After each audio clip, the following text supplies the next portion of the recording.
打喷嚏的切！兔子发现自己感冒了，他连忙给自己围上长围巾，他还戴上了一只大大的口罩。无论碰到哪个朋友，兔子都请他们站得远远的，不让朋友们靠近它。因为兔子不想让自己这倒霉的感冒再传染给别人。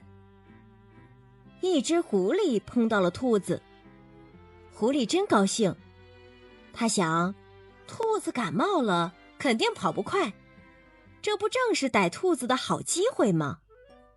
狐狸一步一步向兔子靠拢。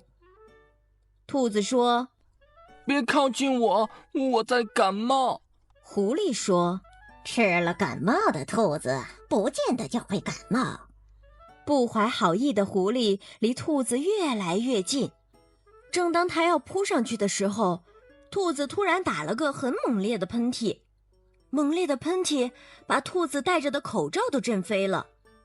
狐狸看见飞来的白色口罩，吓了一跳，兔子趁机撒腿跑了。狐狸什么也没有得到，不，它得了感冒。狐狸回头没走两步，就开始打起喷嚏来，一个接一个，越打越起劲，鼻涕眼泪都下来了。小兔子呢，刚才一跑一出汗，感冒全好了。